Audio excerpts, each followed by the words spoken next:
Thank you very much, ladies and gentlemen, for making time this morning. I'll be very quick because we don't have much time, and sorry for the format. We were supposed to have a breakfast this morning. That changed. Good morning, all. Your Excellency Prime Minister Patrick Achi, Head of Government of Côte d'Ivoire, Honorable Don Graves, Secretary of Commerce, U.S. Commerce Department, senior members of the Ivorian government, distinguished members of the U.S. government, State Department, MCC, USAID, distinguished business executives, ladies and gentlemen. Welcome to the Africa CEO Forum. My name is Johannes McBeb. I am the president of the local American Chambers of Commerce. We are an affiliate of the U.S. Chambers of Commerce in Washington. It is my pleasure to invite you to this Strengthening U.S.-Africa Relationship Forum. The AmCham was established here in 2013 as a part of a 118 across-the-world network of U.S. chambers. Today, it's a delight to host the U.S. chambers, the U.S. government, U.S. private sector at this event. I'll be very brief because we don't have much time. I want to thank, again, Deputy Secretary of Commerce for being here, and I'd like to thank also the Prime Minister for being here as well. Thank you very much. I'll leave the floor to Mr. Scott Eisen.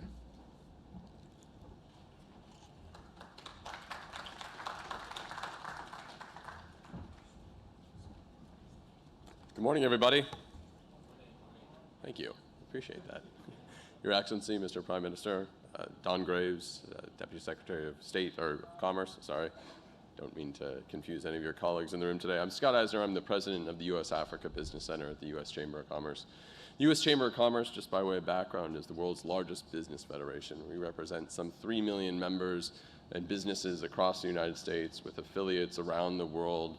130 some odd American chambers of commerce, like the one you heard about from Johannes, and over 18 bilateral business councils stationed around the earth to build on these bilateral relationships that we find so important. And we're very proud today to be a partner of today's event and to host you here along with AmCham Côte d'Ivoire and really understanding the opportunities that Africa presents for a U.S. business community, but also what brings us together here in Côte d'Ivoire, which has been a long-standing partner and destination for American companies. I'd like to thank our lead sponsors, ABD Group, Sebastian Technology. You'll hear more about ABD Group in just a moment. Sebastian Technology specializes in training on cybersecurity threats through infrastructure and data protection, operating in 7 African countries. Cargill, who I'm sure you all know in this room today, a big agriculture company. Trimble, one of the world's leading technology innovation companies, and Standard Bank, one of the largest banks in Africa. I also want to thank the hard work of the U.S. Embassy, Andrea and the ambassador, and my own team, Gaveri Yao, for all the hard work they've put into today's event. It really couldn't be together without their diligence, so thank you all for your support. We appreciate the efforts here in Côte d'Ivoire, everything that's being done by the Prime Minister, the President, the Vice President, to make this a welcome destination for American investment. We had the fortune yesterday of spending some time with the Prime Minister to understand the vision that the country has for dealing with things around food insecurity, energy issues, but also all the opportunities around arable land and infrastructure development the country offers. The Chamber has had a long history of engagement here in Côte d'Ivoire. Back in 2016, we led a delegation of senior business officials to Côte d'Ivoire to really build the bridge of relationships, and we've continued that over the last 6 years, bringing subsequent delegations and hosting senior-level Ivorian officials in Washington. We have MOUs with CGECI, and yesterday we reconfirmed our commitment to the country, having signed an MOU with CEPICI. I'm not very good with French pronunciation, so apologies if I got any of that anywhere close to wrong, given that I was reading initials. Today's business roundtable builds on these sustained engagements to allow the U.S. private sector and our partners to engage through a spotlight on the panel discussions you'll hear from today, through U.S. corporate leaders, heads of U.S. government agencies, and the African leaders to examine the future of U.S.-Africa trade, how these investment relations will go into build digital transformation, sustainability in the agro industry, and really lead to more profitability and employment opportunities for Ivorians and Americans and alike. You'll also learn about the new priorities from the government and the Vision 2030 as we hear from Prime Minister in just a moment.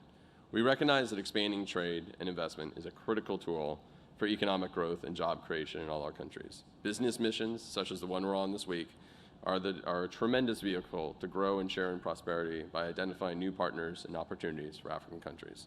It's now my honor to introduce John Nevergall, the co-founder and CEO of ABD Group. John has led investments and projects in 21 African countries through his storied career. He is a terrific partner of the U.S. Chamber of Commerce, has experiences that go beyond multiple industries, including ICT, energy, transport, logistics, and here in Cote d'Ivoire, where they've made healthcare a priority. John's a member of the U.S. Chamber's Africa Business Center and sits on the President's Advisory Council for Doing Business in Africa, which was formed under the urging of the U.S. President. So, John, the floor is yours.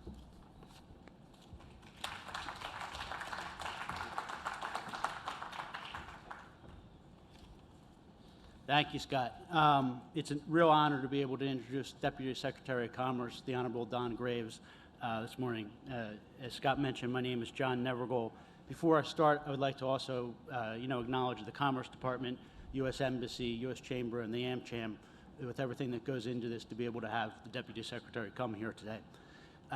Both the U.S. business community and our partners in Africa could not be more fortunate to have Deputy Secretary Don Graves leading the U.S.-Africa commercial relationship for the Biden administration.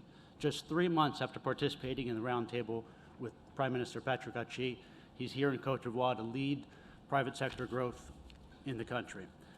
In addition to his illustrious career, which I'll tell you about shortly, Deputy Secretary Don Graves worked closely with the President and has the strong support of the President and other senior leadership, so he could not be a better advocate for the U.S. business community in Africa. Most recently, he served as counselor to President Joe Biden during his 2020 presidential campaign. Prior to that, he was the executive VP and head of corporate responsibility and community relations for KeyBank, including the bank's $16.5 billion National Community Benefits Plan and overseeing KeyBank Foundation and First Niagara Foundation. During the Obama-Biden administration, he was counselor and domestic and economic policy director to then Vice President Joe Biden. Previously, President Obama had appointed him an executive director of the President's Council on Jobs and Competitiveness, and he led economic recovery for the city of Detroit. During the Obama-Biden administration, he served as Deputy Assistant Secretary for Small Business, Community Development, and Housing Policy at the U.S. Department of Treasury, overseeing the CDFI, the $4 billion Small Business Lending Fund, and the $1.5 billion Small Credit Initiative. He was also the U.S. representative to the G7 Task Force on Social Impact Investing. His family enjoys a rich history with the Commerce Department, where his four-time great-grandparents built a successful horse and buggy taxi business in Washington that once stood on the site of the current headquarters of the Department of Commerce. Their son went on to find a premier hotel blocks away, and he became one of the nation's first black patent holders through the U.S. Patent and Trademark Office.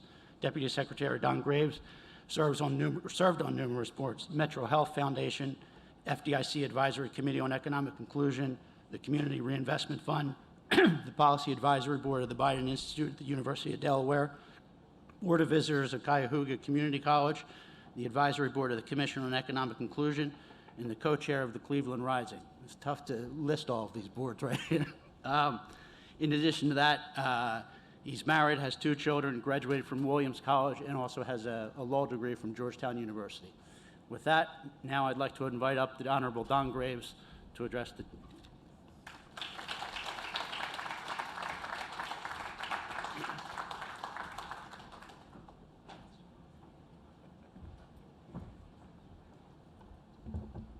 Well, thank you so much, John.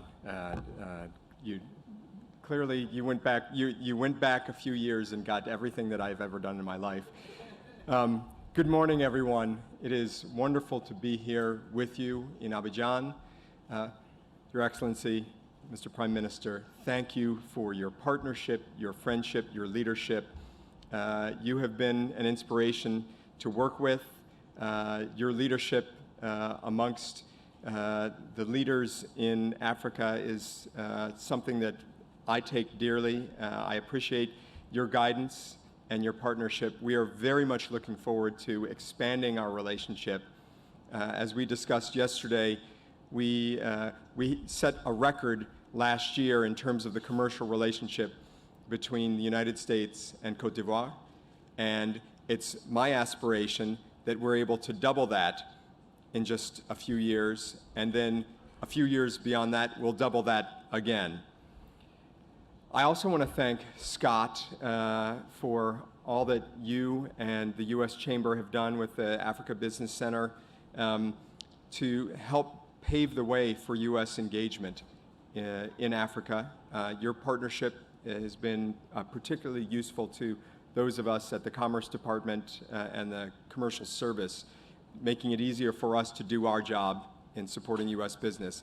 I also want to thank AmCham Cote d'Ivoire for putting on this event on the margins of the summit, the annual summit of the 2022 Africa CEO Forum.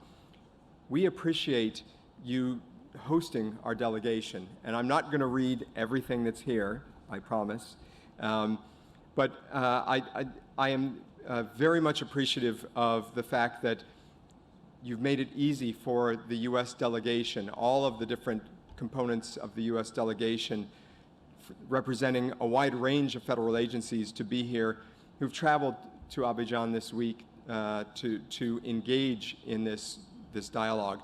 I'm particularly excited, Mr. Prime Minister, about the memorandum of understanding that was signed yesterday between the U.S. Chamber and the Chamber of Commerce and Industry of Cote d'Ivoire.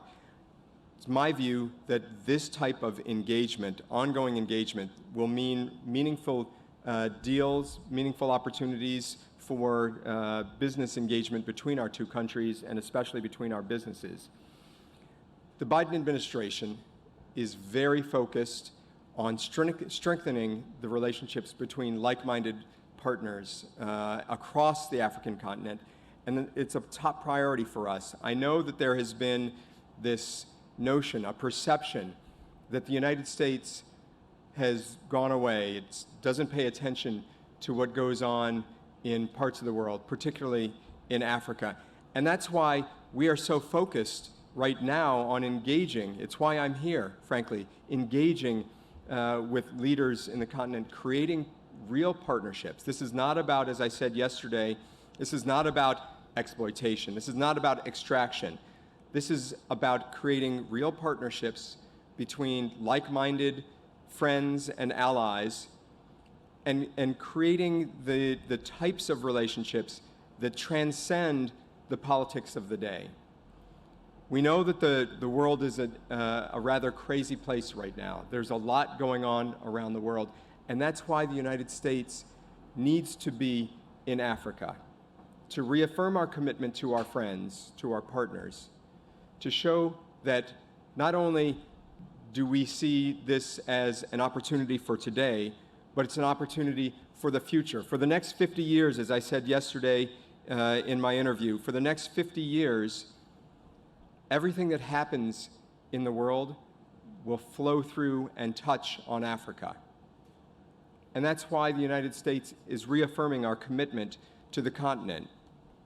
It's also why the President has asked the administration to work on creating a new presidential initiative focusing on the digital economy, because we know the importance of the digital economy. And that's currently, we have a placeholder. We haven't decided what we're going to call it yet, but it's Digital Africa. It will bring together the Commerce Department, the National Security Council, and a wide range of other agencies working to stand up the structure, to kickstart activities, engage with stakeholders, to make sure that Africa, that countries all across Africa have the digital capability to succeed in the upcoming century. This initiative will be formally launched by the President at the U.S.-Africa Leaders Summit, which we expect to host in just a few short months. It will be composed of 3 pillars: digital economy and infrastructure, human capital development, and enabling environment. Through this multifaceted focus, we hope to promote an open, interoperable, and reliable digital economy that can serve as a catalyst for growth, promote commercial cooperation, and support the values of open societies. With the initiative, we're eager to collaborate with like-minded governments, like-minded companies, organizations from the U.S., Africa, and around the world. I welcome your thoughts today and going forward, both on where the U.S. government can act to provide value, to support the ways that, that we can lift up a digitally inclusive Africa. So we look forward to providing more details about that initiative as we approach the formal launch. The Biden administration is also driving forward Prosper Africa. And I was asked the question yesterday, Prosper Africa, that's a Trump administration initiative, right? That's something that, why would you keep doing something with that previous administration? Well, actually, it was something that was kicked off by the Obama-Biden administration with the Doing Business in Africa campaign that became Prosper Africa. So we are not only going to embrace Prosper Africa, we're going to lift it up and expand Prosper Africa. It's something that will encourage U.S. commercial engagement in Africa by harnessing all of the resources of the U.S. government to assist businesses in identifying and seizing opportunities. We're putting real resources behind the philosophy to increase trade and investment flows in both directions. This is not about, again, it's not about one side, one partner exploiting or extracting from the other. This is about mutuality. This is about respect of the bilateral relationships or the multilateral relationships. The private sector creates 9 out of 10 jobs in the developing world and provides the most sustainable and innovative solutions to the development challenges that countries are facing. So a fundamental goal of Prosper Africa is to bring the best that the U.S. private sector has to offer to the table every single day, because American companies should be, they have been and they should be the partners of choice for our government and for private sectors across Africa. Our companies offer industry-leading technology, and they also are driving structural transformation and growth in countries all across the continent, including right here in Cote d'Ivoire. Last year, the White House launched the Prosper Africa Build Together campaign, a targeted long-term effort to mobilize billions of dollars of investment in Africa and support thousands of jobs for both African and American workers. So we're going to continue to do that work, including harnessing the power of our small businesses right in the U.S., especially those led by women and members of the African diaspora. This is a huge opportunity for us to tap into the direct connection of American businesses to businesses right here on the continent. And in just a few short weeks, I expect to announce 24 business leaders that will constitute the 4th class of the President's Advisory Council on Doing Business in Africa, also known as the PAC-DBIA. The Council provides analysis recommendations to the President of the United States directly. That will allow us to strengthen our commercial engagement. They will be the ambassadors, if you will, to the entire business community on the continent. They will provide direct feedback on the things that we can do to make it easier for John and so many others to win contracts, to do business, to create opportunity and growth both on the continent and in the United States. As I said, I'm not going to continue to read what is another 3 or 4 pages of speech. Suffice it to say that I could not be more gratified at the reception, Mr. Prime Minister, that you and the President have provided to not only me, but to the entire delegation and to U.S. businesses that we work with on a daily basis. I know, Mr. Ambassador, that you've been here plowing the fields, laying the groundwork for our businesses, but I do have to say that Mr. Prime Minister, I have rarely found a country who has been so welcoming to American businesses. It is very easy for us to engage with your businesses, with your government, and I'm looking forward to continuing our partnership and our friendship, and I can't wait to come back and also to see you and hopefully the President later this year at the summit in Washington, D.C. So, Your Excellency, thank you so much. Scott, thank you very much.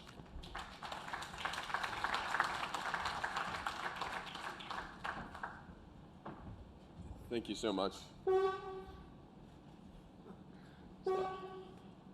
think they want to get on with the show is what that horn means.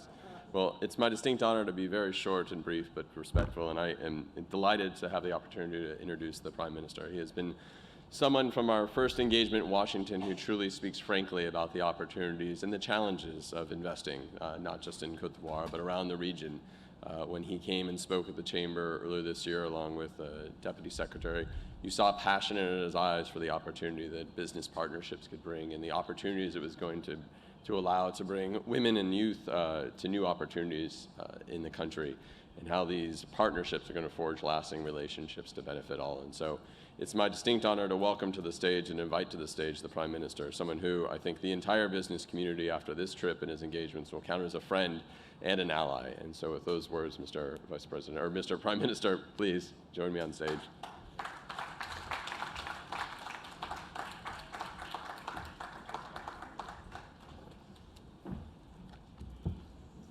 Please, sit.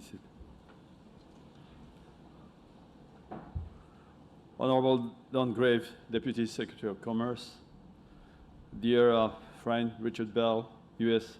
Ambassador to Côte d'Ivoire, distinguished representative of the Secretary of State and U.S. government agencies, Mr. President of the U.S. Africa Business Center for the U.S. Chamber of Commerce, ladies and gentlemen, President and Chief Executive Officer of companies, ladies and gentlemen, the two first people who took the floor, I just listened to them very carefully, and I could clearly notice who had breakfast and who hadn't breakfast. Johannes, you were like, kind of didn't know that it was, but Scott knew, so he took his breakfast before. His voice was kind of, so I don't know about me, if you can guess what. So, first of all, I would like to start with, once again, saying thank you to the U.S. government and Deputy Secretary of State Commerce, Don Graves in particular, for the warm welcome that my delegation and myself received during my visit in March. That allowed for very productive exchanges and enabled us to strengthen the quality of the relationship between Côte d'Ivoire and the United States.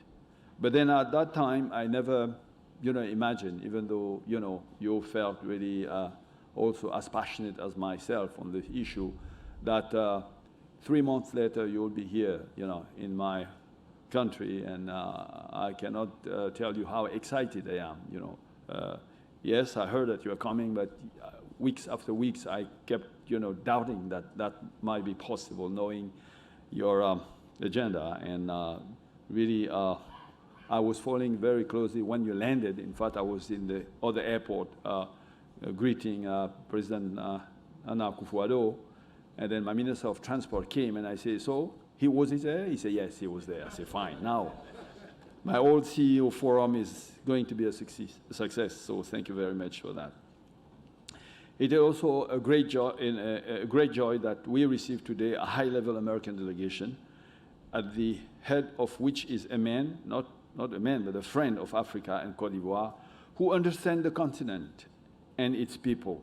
So, Deputy Secretary of Commerce, I know you have a very busy agenda, as I say, particularly in the current times, and I would like, therefore, to express to you, on behalf of the President Alassane Ouattara, our deepest gratitude.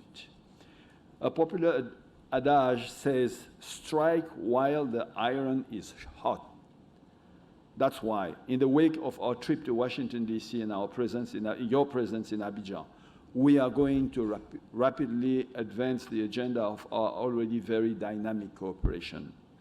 I would like to seize the opportunity to thank all the members of your delegation who came.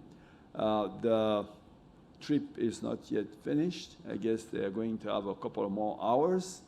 But I will keep the best for tonight. So for the one who, you better not eat at noon, keep the lunch, and then breakfast, yes. For those who already took it, you can keep it like that. And for the one who didn't, just stay like that. People can read behind my mind. Ladies and gentlemen, Africa is changing because it is innovating, industrializing, and digitalizing at breakneck speed. In this march forward, digital transformation is upsetting the status quo. It is a game changer that is changing the way the rest of the world looks at Africa and the way Africa looks at itself. The continent is indeed considered today as the world champion of e-banking and mobile money. In 2021, Africa had more than 1 billion mobile subscriptions for a population of around 1.4 billion. In Côte d'Ivoire, the number of subscriptions reached 44 million as of December 31st, 2021, representing a mobile telephone penetration rate of 162%. And digital service is at the heart of the reform, improving the public governance with securing of urban land, the traceability of the state's budgetary and financial operation, and its relation with the suppliers and service provider. According to a World Bank report published at the end of March 2022, the digital economy already represents a turnover of $1.8 billion in 2021, nearly 3% of GDP, providing around 3,000 direct jobs and more than 100 indirect jobs. It's expected to grow to more than $5 billion in 2025 and could quadruple by 2050 to then exceed 10% of GDP. Ladies and gentlemen, I would like to commend the initiative of the American Chamber of Commerce and its Ivorian subsidiary, AmCham, for organizing our meeting around the theme, taking advantage of digital innovation for the economic transformation of Africa. Yes, the digital transformation is a lever to boost economic growth and industrialization, create jobs, reduce poverty, and improve the well-being of our population. For this, Africa must be able to activate 3 levers. First, develop public investment to build affordable, reliable, and secure digital infrastructure. 2, train its youth in digital, because the digital ecosystem is in vital need of up-to-date talent. And 3, drive the private sector into the global software service market, now exceeding more than $100 billion. To face these challenges, Africa will need the support of all its partners, particularly the United States and its allies, within the framework of the Digital Africa Initiative. It will be about putting technological innovation at the service of the future of trade and investment relation between the US and African countries, and therefore making it possible to leapfrog in fields as varied as agriculture, energy, transport, health, and education. It is also what will make it possible to fully benefit from the continental free trade market established with the creation of the ZLEDCAf. Ladies and gentlemen, I would like to close my reiteration and really convey to you my sincerest thanks to my dear friend, Honorable Don Graves, to Scott Eisner, and to all the high-level US government representative and senior private sector executive who are attending this breakfast business roundtable.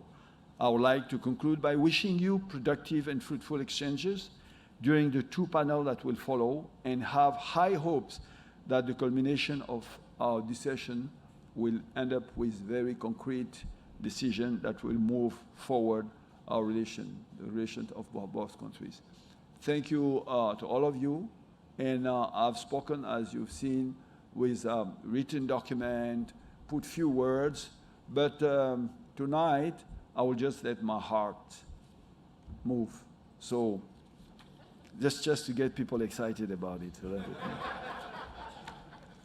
Thank you very much, all of you. I'm really happy to have you here.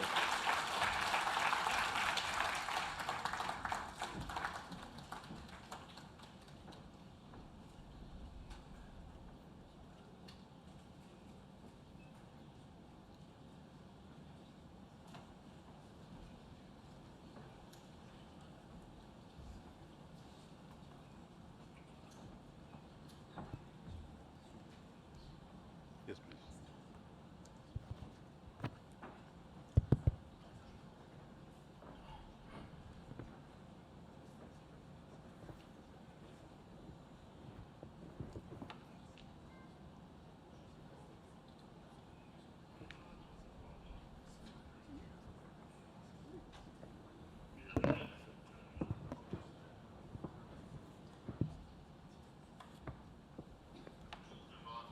Ladies and gentlemen, the Prime Minister is leaving now. I would like to thank him.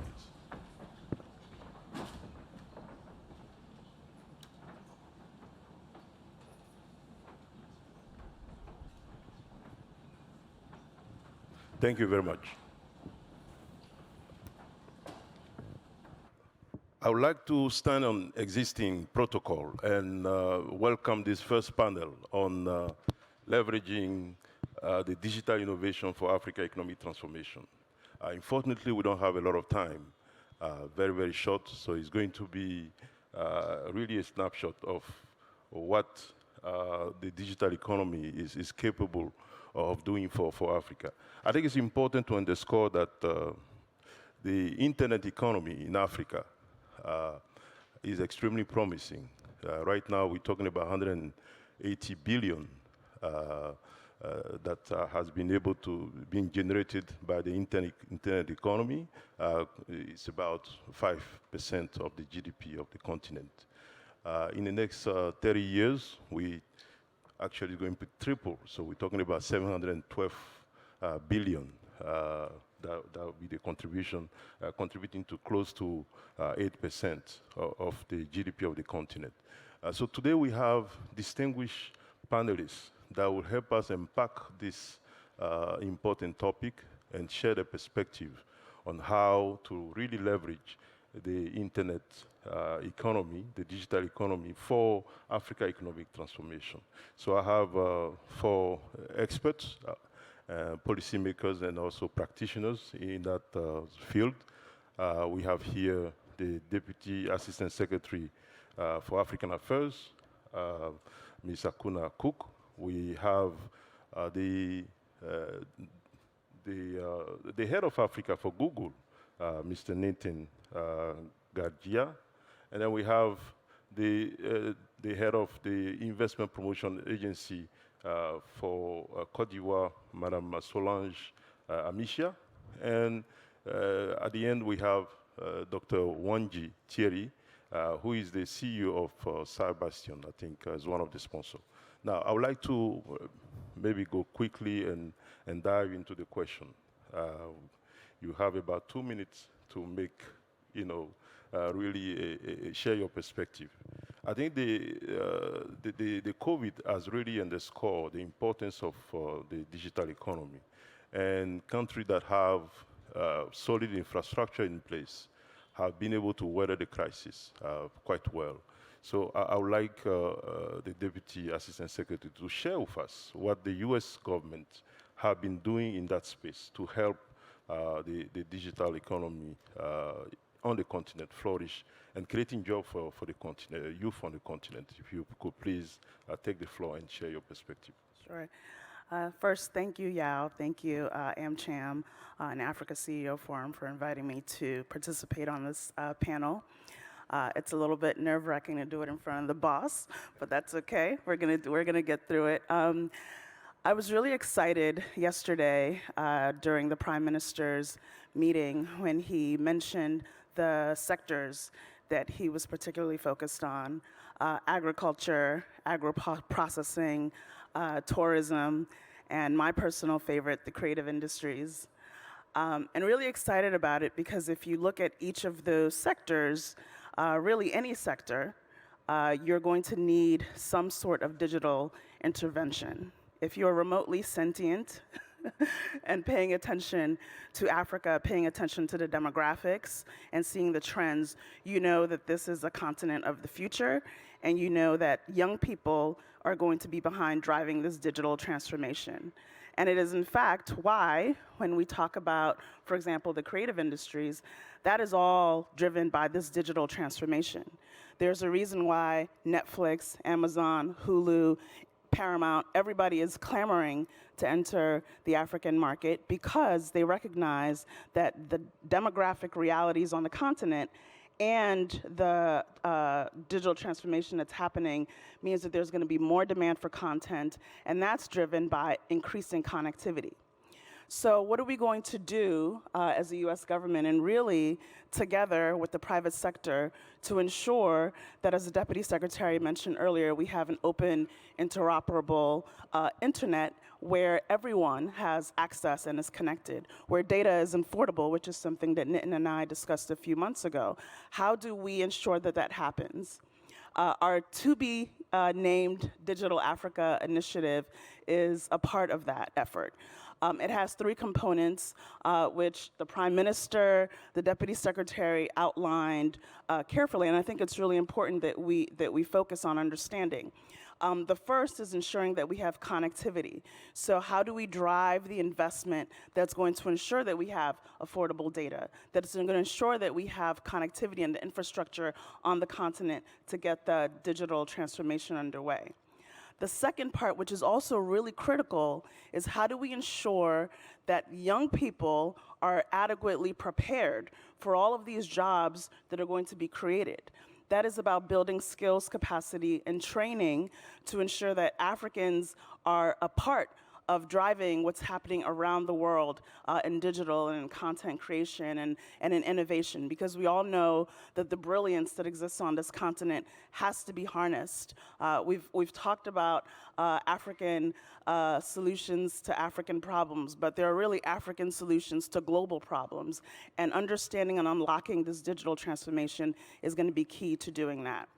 And then lastly, and what we at the State Department focus on, is ensuring that there are enabling environments in each of these countries in line with the AU's digital transformation strategy, and really looking country by country to understand each country's individual strengths and weaknesses and how we can ensure the companies, the private sector, the US private sector, and really the private sector from around the world can invest and build this digital infrastructure in a way that is sustainable, that's not exploitative, that is really building the enabling environment for all sectors. And so those are the key pillars of the digital initiative that we have planned for Africa that will be announced later this year. I think I'd just like to end by saying that it is critical that everybody in this room that is focused on building Africa, I mean, we're all here at a CEO forum because we recognize that this is the continent of the future. And I think it's critical that we start to speak with one voice about what it will take to really build Africa and to really have this digital transformation become a reality.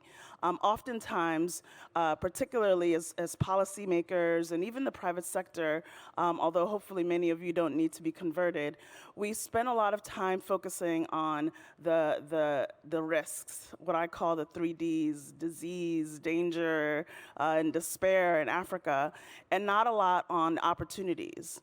And if we start to really have conversations that focus on the tremendous amount of opportunities on this continent, there's no doubt in my mind that we'll be able to transform it. And so I think this is a timely conversation, and thank you again for having me. Thank you so much. Thank you so much for this insight. I think the key words here are connectivity, job creation, skill development, and many more. I would like to move to Google. I think this is exactly what you've been doing, and recently you pledged about $1 billion for the continent in the next 5 years. Could you expand a little bit on that, and maybe speak in line with what she was talking about? How are you guys working on that?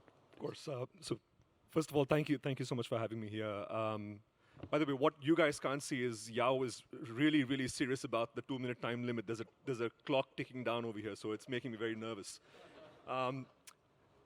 So as Yao mentioned, late last year we announced $1 billion commitment in Africa to work on digital transformation on the continent.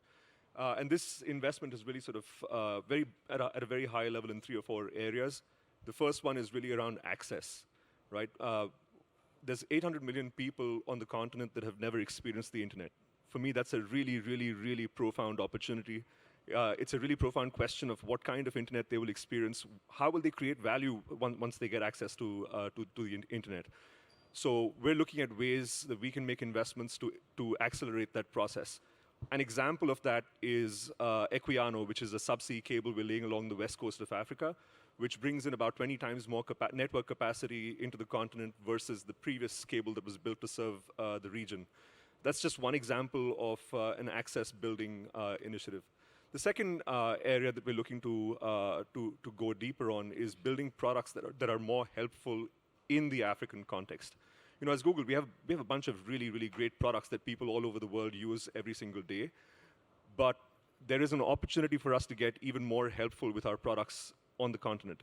So again, an example of what that looks like on the ground is we've just recently announced that we're opening a product development center in Nairobi. We're going to hire about 120 full stack product engineers to build products for Africa that we expect then to export to the rest of the world as well. So really excited about that. A third area that we're also looking at is the startup ecosystem. This is something that I'm particularly passionate about in my own personal capacity. I'm also an investor in early stage startups. We've seen a lot of momentum come into the startup ecosystem.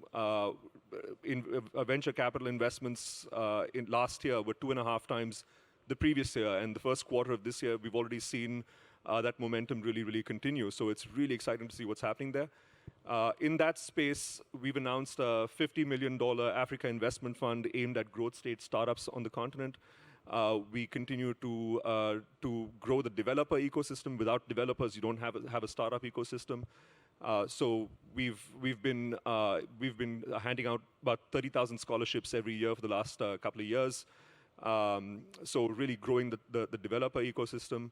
We've been bringing in several other programs like our accelerator program, which again we've had 6 or 7 cohorts of about 85 startups across the continent have gone through that program and have gone on to raise a substantial amount of funds. And then the fourth area really is small businesses. How do we work with small businesses? We know that economies all over Africa are built on the backs of small and medium-sized enterprises. A big chunk of those small businesses are one-person businesses. So how do we help these businesses thrive? How do we help them get access to bigger marketplaces? How do we help them get access to global markets? And all of this has to come through digitization of small businesses. So really, in a nutshell, those are the areas that we're looking at. Excellent, excellent. Thank you very much. I would like to move, before I come to you, Madam Amisha, I would like to give the floor to Dr. Wanji for him to really tell us. I know as we have more people connecting to the internet, we have, again, more attacks. We have cyber attacks. And I know Sebastian, who basically stands for cyber security, how to create a shield, a bastion for cyber security. You've been partnering a lot with a lot of countries on the continent. Can you share with us what you guys have been doing to really help as the internet economy is growing, helping to have a secure internet economy? Please share your perspective. Thank you, Dr. Guevara. Thank you for having me here. So when I hear everything about digitalization, it makes me scared because Africa is growing, and it's growing a lot, especially with digitalization. More people are getting connected, and more people are using internet services. But the problem is, internet was not built to be secure. Internet has been built to connect people and to transfer information. I work for the Department of Defense for almost 2 decades. And I've been working in the cybersecurity to try to secure the system that we already have. Here in Africa, we're looking at digitalization as a way to grow the economy, which is true, but we're not really securing that. And we have 500 million users right now, which is 1/3 of the population. So think about it in 5 years, where we're going to have more people connected without that security. We work in several countries here where we help them to secure the infrastructure, where we help them to train government to build agency so they can work on the infrastructure, so they can work on how to train the youth to use those different tools. But my message is really about the vulnerabilities that we have into the infrastructure. When we build systems, when we build software, hardware, they all build with vulnerabilities, backdoors, just because of the imperfection of the building system. And when we don't build security into it, we have to add it at the end. Unfortunately, most of the users and even the builder don't do it right. And if we don't add it at the end, we're going to end up with a lot of vulnerabilities and cyber attack. That's why you hear about so many things. But the most scary thing is, especially here in Africa, they don't get reported. So people believe that they don't exist just because they don't hear about it. In the United States, we have many organizations reporting that. We have regulation, policies, obligating companies to report that. So we have an idea, which is not the case here. So what we have been doing here in Africa is helping those governments to set up the infrastructure, to help to kind of guide that digitalization and helping companies, private sector, public sector, to really unleash the full potential of cybersecurity. But most importantly, what we have been doing is building center of excellences across different regions of Africa to train not only the youth, but also the workforce the workforce people so they can understand how to do that. Excellent. Thank you so much. I would like now to come to Madame Amisha. I know you are the head of the Investment Promotion Agency in Cote d'Ivoire. And one of your main goals is to attract as many investment as possible. Could you tell us, I know you also launched recently the new National Development Plan.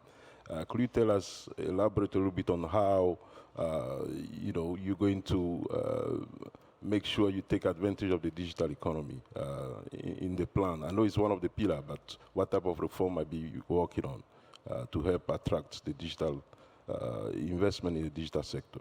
Thank you. Thank you for having me. Yes, digital economy is listed as a key sector in the new development plan 21-25, and we aim to increase digital economy competitiveness. And we want to do this through expanding our infrastructure, all the digital infrastructure. We also want to expand exposure with the schools. So we wanted to start it at pre-K, having exposure to digital environment, and we're hoping Google will help us with that. We also wanted to develop the e-services because, as you know, we have the most rapid market in users, mobile users and mobile money. And so we're a big rapid market, and we think that the e-commerce and all the e-services can be very useful. And the other piece is that also we need to improve the business environment, and CPC is the investment promotion agency, but we also undertaking on the behalf of the government all the reforms that pertain to improving the business climate. And by doing so, we implemented the reforms.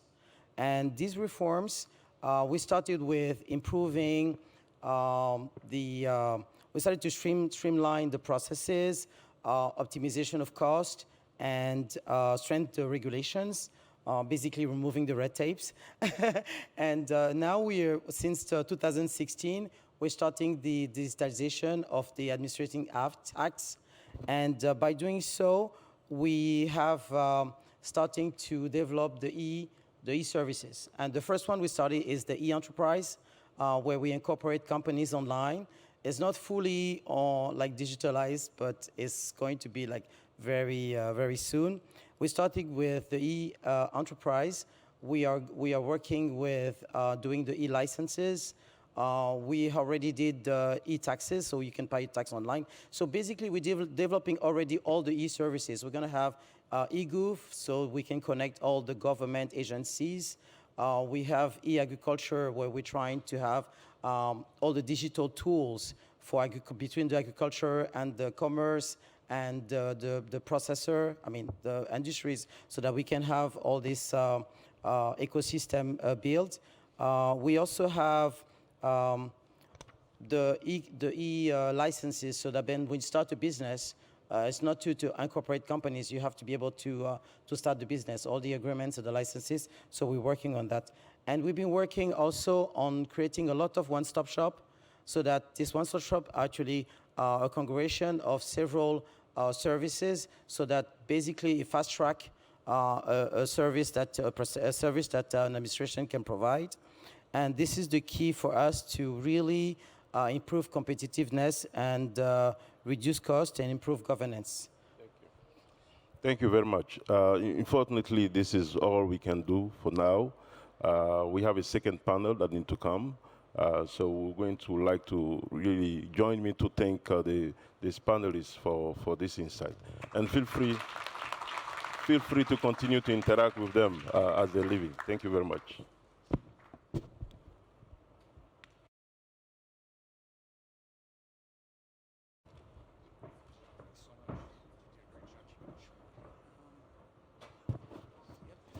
I'd like to call my panelists to the stage, please. Mr. Ba, Mr. Varshni, Mr. Salle, Mr. Galani. Okay, great. If you would mind. So that way we're following.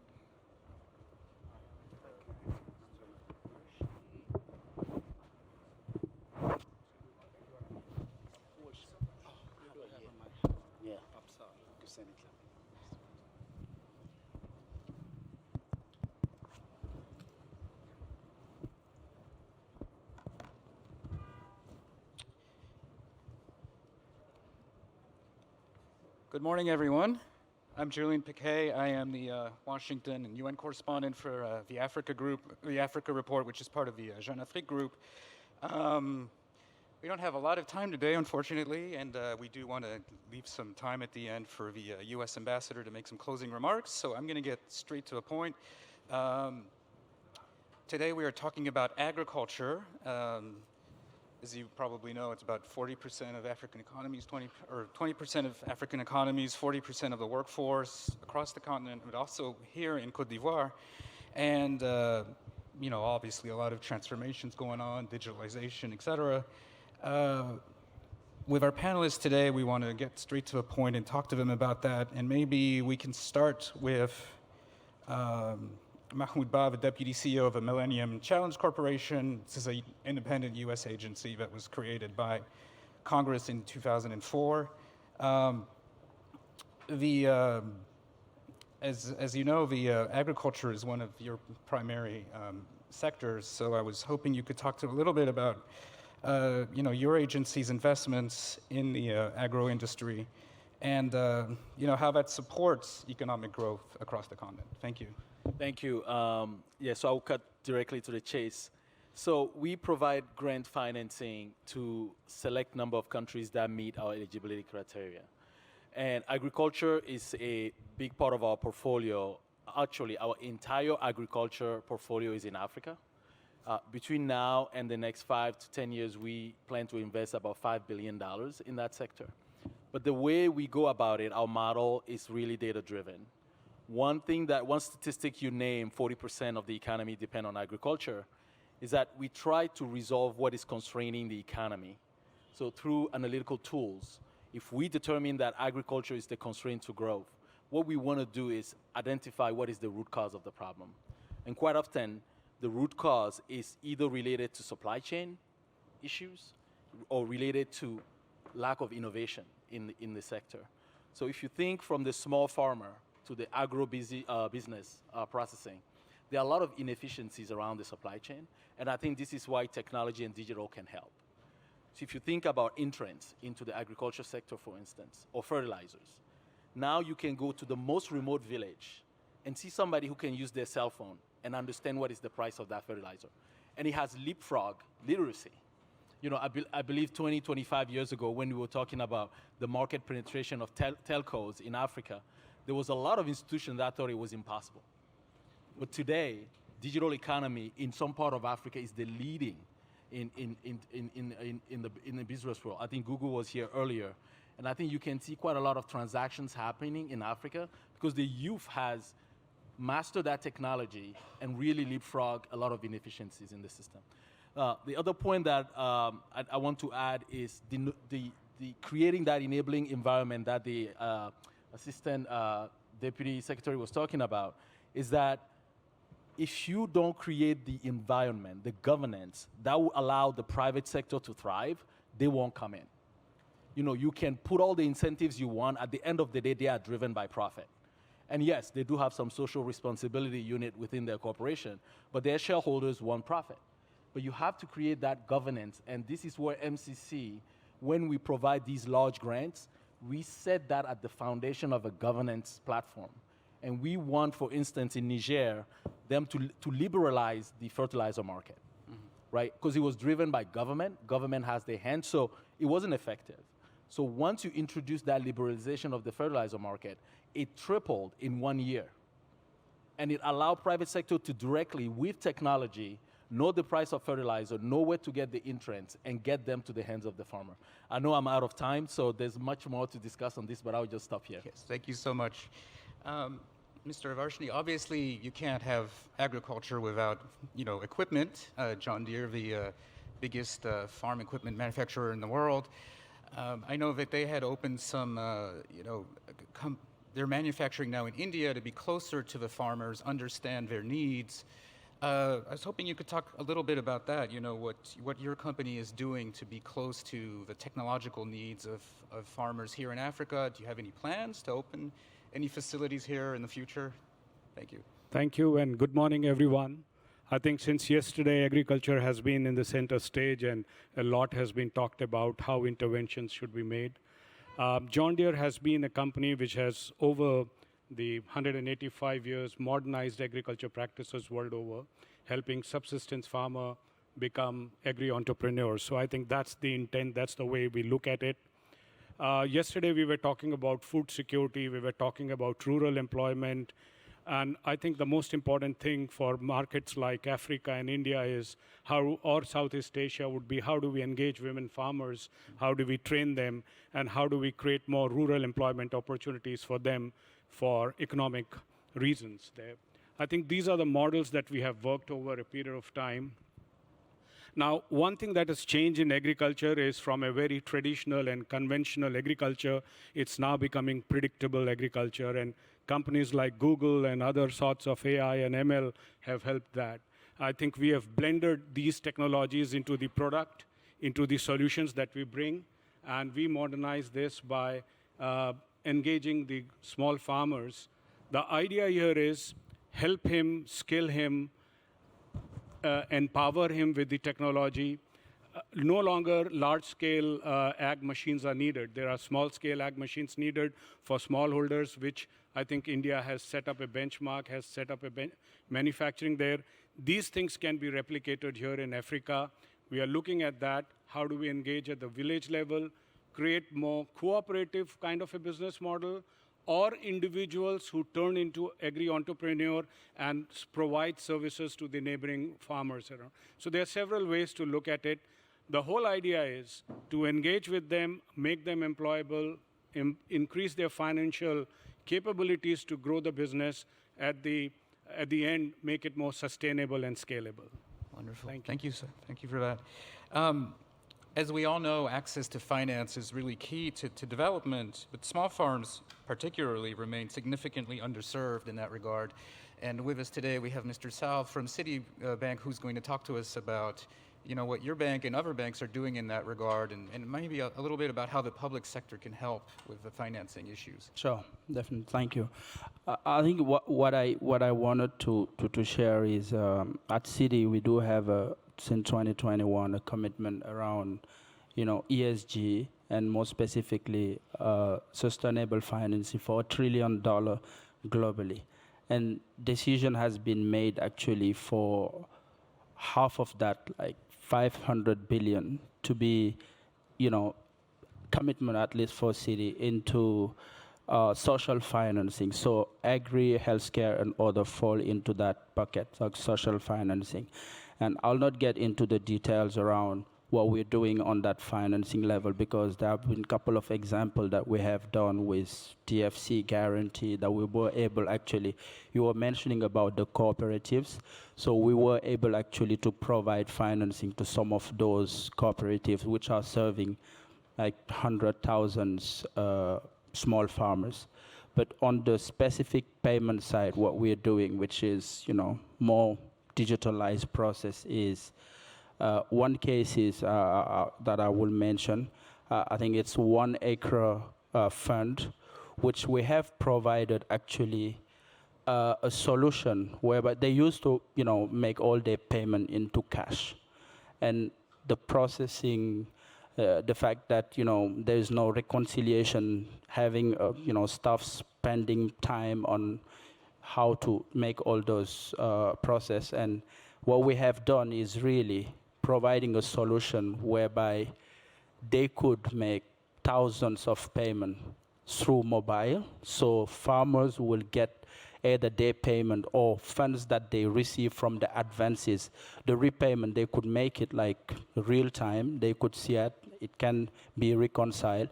And they can make sure that, you know, those things are taken into account. So it gets faster from their perspective. And of course, it helps on many ways, like the cost to reduce, 80% cost reduction, I think, compared to if you were to make cash. Security, because people were getting, you know, holding cash, if you no longer hold that cash and it gets into your mobile wallet, then, there's less, of those people holding funds and the security issue. And I think more importantly, the productivity, because the field workers that were doing that job can focus actually on the work that is being done on the farm. So just one example, but we do have others where also we have provided solutions that eliminate cash and bring solution either to clearing system or others that can enable more than 350 people or families actually in farms to get payment quite through. Thank you. And Mr. Dlamini, the changes with obviously COVID and now the war in Europe has really accelerated a lot of trends in agriculture. Maybe you can start by talking about the adoption of e-commerce, how all of these crises are sort of changing your side of the agro industry. Thank you very much. It's a great pleasure indeed to be here. I represent MassMart, which is part of Walmart Stores Inc. in the USA. We are very passionate, deliberate, and intentional in terms of partnering with farmers and supporting agribusinesses. How do we do that? We do it in 3 ways: providing market access to our stores in Africa. We operate across 13 countries on the continent. We've got over 400 stores. But in addition to that, we assure all our African suppliers that if they can supply us at the right quality, quantity, and price in Africa, they can be assisted to access Walmart. We've had some successes where African suppliers have managed to penetrate the Walmart global supply chain, which is much bigger than what we have here as MassMart. And secondly, we also assist with capacity building. The issue of training, which has been mentioned here, is very, very important. We've got dedicated teams under our supplier development program that assist in partnering with suppliers to assist them to run businesses profitably. And then thirdly, we also assist from a finance point of view. We find that some banks, in most of the banks, commercial banks in Africa, they are not that risk-taking. So where they cannot assist with funding, we assist with grants. We also assist with providing bank guarantees, and we've had some successes on that. And then lastly, we also intervene through industrial engineering processes where they need to improve productivity, the issue that you mentioned, Mukul. So that's an important issue for us. We believe that farmers do not just need money, but they also need industrial engineering intervention so that they can run efficient plants, they can also run efficient companies. Okay. Well, thank you. Unfortunately, we're out of time, and we're going to have to let the ambassador give us our closing remarks. But I thank you very much for your time, and I'd love to continue this conversation with you all. Thank you.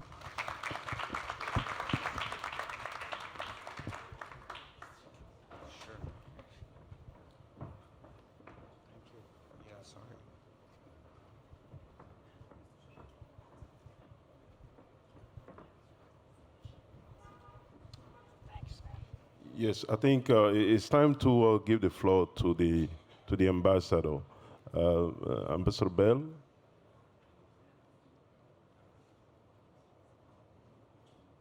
Yes, I think we have come to yes, please.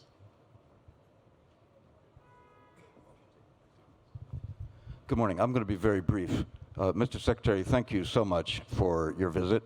I do want to acknowledge the U.S. Chamber of Commerce, led by Mr. Scott Eisner, the American Chamber of Commerce, led by Mr. Johannes McBeb, the U.S. delegation, several policy-making level officials in this delegation, I must say, from 3 agencies of the U.S. government, at least. And I really want to thank all of those from the U.S. private sector who have made this trip. And as the Deputy Secretary and I have been discussing, we are really going to ask the Prime Minister, for those who are going to be at his dinner tonight, his message is clear. Would he please listen to what the American private sector wants to say to him? And as I said at the AmCham reception the other night, and you should know this for sure by now after listening to the Prime Minister, he really wants to know what is it going to take for there to be a massive increase in trade and investment from the United States. It's not about goodwill, it's about what's it going to take for the American private sector to decide to actually do that. And this is the rare opportunity. And so I think, you know, he has spoken frankly to us. You can speak frankly to him. He won't take it amiss. He'll understand this is you trying to help him get what he wants. So thank you very much, and I hope the rest of this event, as long as you're in Abidjan, this visit is going to leave you feeling that it was really worth your while to come all this way. Thank you very much indeed. Thank you, sir.